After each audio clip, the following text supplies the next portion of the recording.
قال رسول اللہ صلی اللہ علیہ وسلم انہا ستکون فتنۃ، ان قریب ایک بہت بڑا فتنہ رونما ہوگا۔ حضور نے خبر دی فتنے کی۔ حضرت علی فرماتے اس پر میں نے عرض کیا، میں نے عرض کیا مل مخرج منہا یا رسول اللہ، اے اللہ کے رسول اس سے نکلنے کا راستہ کون سا ہوگا؟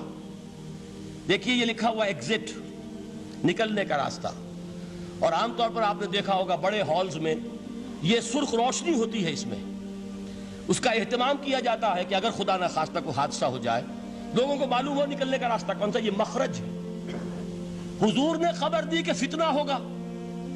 تو دیکھیے میں ایک بات عرض کیا کرتا ہوں، ذرا توجہ کیجئے، ہمارا حال کیا ہے؟ ہم بڑے ریشنلسٹ قسم کے لوگ ہیں، یہ زمانہ ریشنلزم کا ہے۔ اگر ہم ہوتے تو کیا پوچھتے؟ وہ فتنہ کیا ہوگا، کیوں ہوگا، کہاں سے آئے گا؟ ہمارے سوال یہ ہوتے ہیں، کب آئے گا، کیوں، کہاں، کب، کیسے؟ ان سب کی حیثیت علمی سوالات کی ہے۔ بھائی کب آئے گا ایک علم ہے، کیسے آئے گا علم ہے، کہاں سے آئے گا علم ہے، لیکن اصل جو عملی اعتبار سے اہمیت والی شے ہے، بچاؤ کا راستہ کون سا ہوگا محمد الرسول اللہ، یہ بتائیے ہم۔ مل مخرج منہا یا رسول اللہ، حضرت علی نے یہ نہیں پوچھا فتنہ کیا ہوگا، کہاں سے آئے گا حضور، کیوں آ جائے گا، کب آ جائے گا، نہیں، مل مخرج منہا یا رسول اللہ، اے اللہ کے رسول یہ بتائیے کہ جب وہ فتنہ رونما ہوگا تو نکلنے کا راستہ کون سا ہوگا؟ اس کا جواب ہے، ارشاد فرمایا محمد رسول اللہ نے، کتاب اللہ، اللہ کی کتاب ہے وہ مخرج، یہ کتاب ہے کہ جس کو تھامو گے تو فتنوں سے محفوظ رہو گے۔ اس کے بعد آپ فرماتے ہیں فیہ نبأ ما قبلکم وخبر ما بعدکم وحکم ما بینکم، اس میں تم سے پہلوں کی بھی خبریں موجود ہیں، عاد اور سمود اور قوم نوح اور قوم ہود اور قوم لوط اور قوم صالح اور آل فرعون، یہ کون ہے؟ من قبلکم، تم سے پہلے، وفیہ خبر ما بعدکم، جو کچھ تمہارے بعد ہونے والا ہے اس کی خبریں بھی موجود ہیں، لیکن وہ کیسے ہوں گی؟ وہ بٹوین دی لائنز ہوں گی، وہ بین السطور ہوں گی۔ ان کے لیے انسان کو، آپ کو معلوم ہے کہ عبارت میں سطور ہوتی ہیں اور ایک درمیان میں ہوتا ہے، ان کے کچھ لکھا ہوا نہیں ہوتا۔ You have to read between the lines۔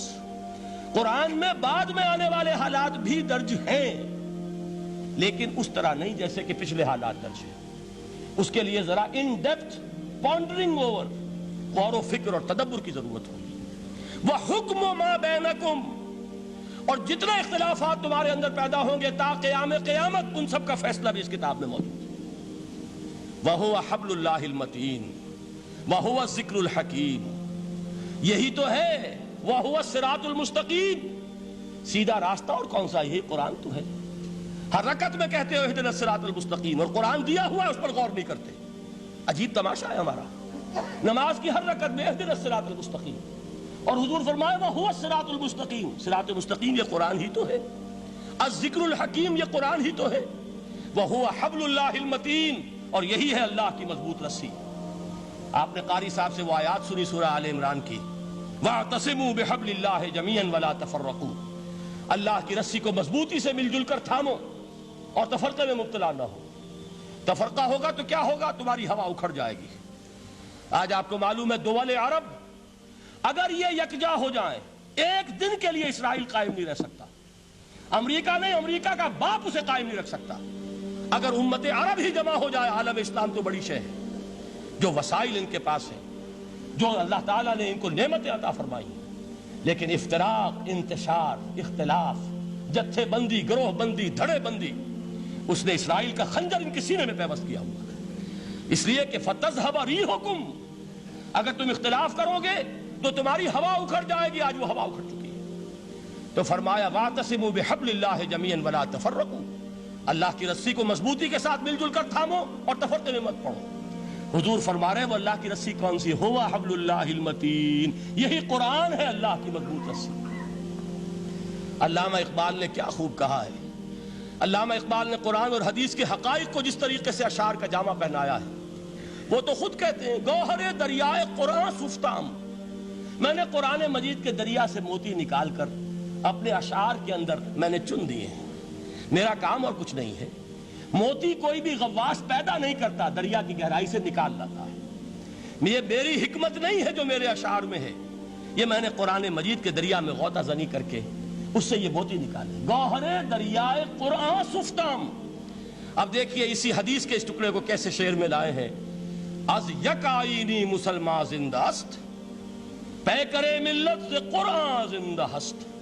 مسلمان کی زندگی تو ایک آئین کے بدولت ہے، یہ آئین قرآن، جو کہا تھا کبھی قائد اعظم مرحوم نے جب پوچھا گیا تھا کہ آپ کے پاکستان کا دستور کیا ہوگا، کیا فرمایا تھا یاد کیجئے کہ ہمیں کسی نئے دستور کی ضرورت نہیں، ہمارا دستور 1400 برس پہلے طے ہو چکا ہے۔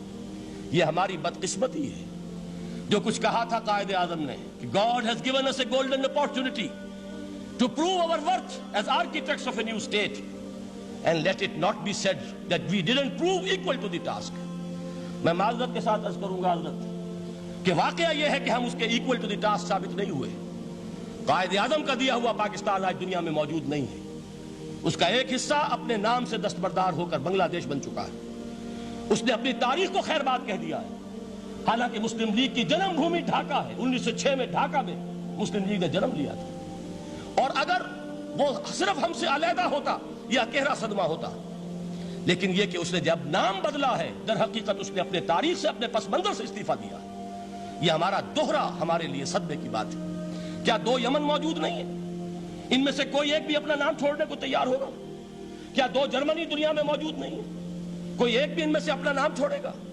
کیا 2 کوریا نہیں ہے؟ 2 ویتنام نہیں ہے؟ تو کیا 2 پاکستان نہیں ہو سکتے تھے؟ ہو سکتے تھے۔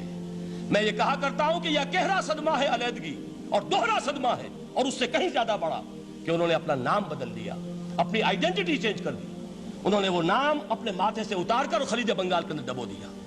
یہ بہت بڑی سزا ہے جو ہمیں ملی ہے۔ کیوں ملی ہے؟ کہ ہم نے 25 برس تک اس قائد جس کو کہا تھا کہ وہ ہمارا آئین ہے، اس کو آئین نہیں بنایا۔ ہم نے دنیا کے سامنے جھولیاں پساری، ہم نے طرح طرح کے نظاموں کو آزمایا، لیکن اس قرآن کی طرف پیش قدمی نہیں کی۔ اللہ تعالیٰ ڈھیل دیتا ہے لیکن سزا بھی بہت سخت ہوتی ہے۔ ان بطش ربک لشدید، وہ ہم پر کوڑا برسا ہے۔ تاریخ انسانی کی عظیم ترین شکستوں میں سے ایک شکست ہے کہ جو ہمارے ماتھے پر کلنک کے ٹیکے کی طرح موجود ہے۔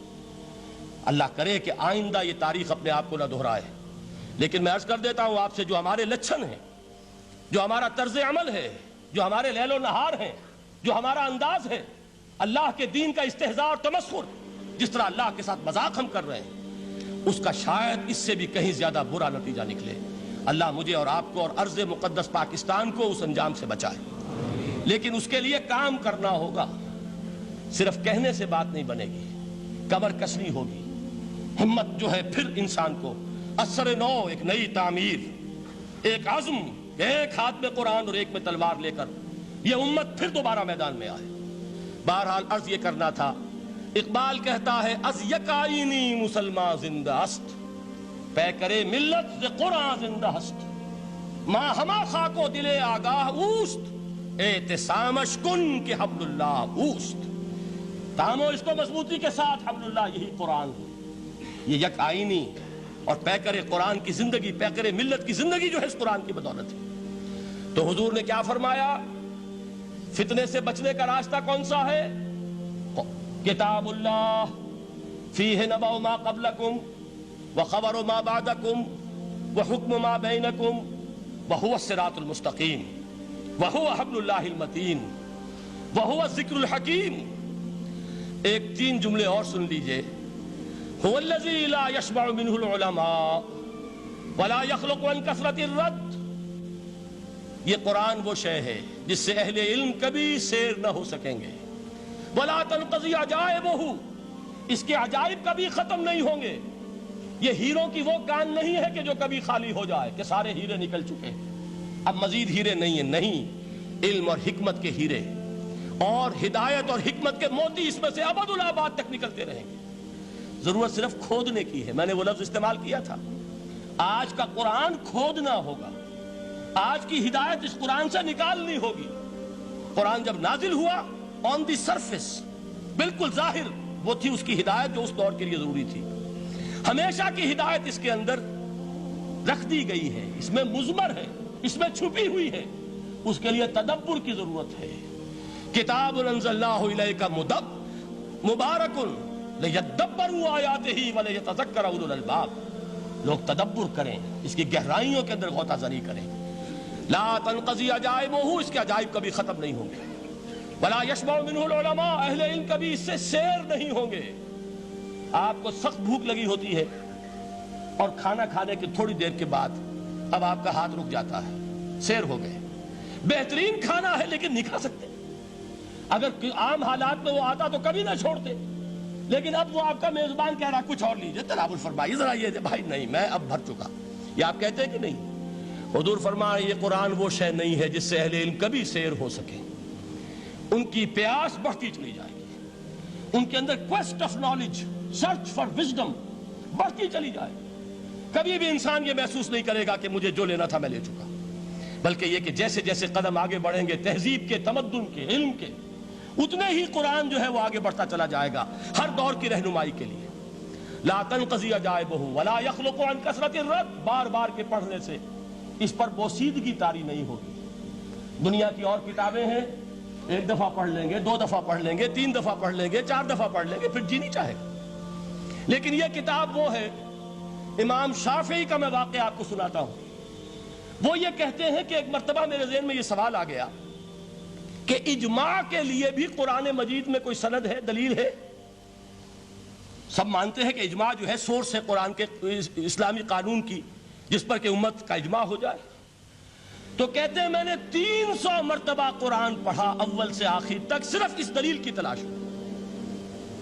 300 مرتبہ مجھے نہیں ملی، 301ویں مرتبہ جب پڑھ رہا تھا مجھے روشنی مل گئی۔ وہ یبتغی غیر سبیل المومنین کے جو الفاظ آئے ہیں، نولہ ما تولی ونصلہ جہنم، جو کوئی شخص مسلمانوں کے راستے کو چھوڑ کر کوئی اور راستہ اختیار کرے گا ہم اسے اسی کے حوالے کر دیں گے اور جہنم میں پہنچا دیں گے۔ معلوم ہوا مسلمانوں کا جس پر اجماع ہو جائے اس کو بھی ایک سند حاصل ہے۔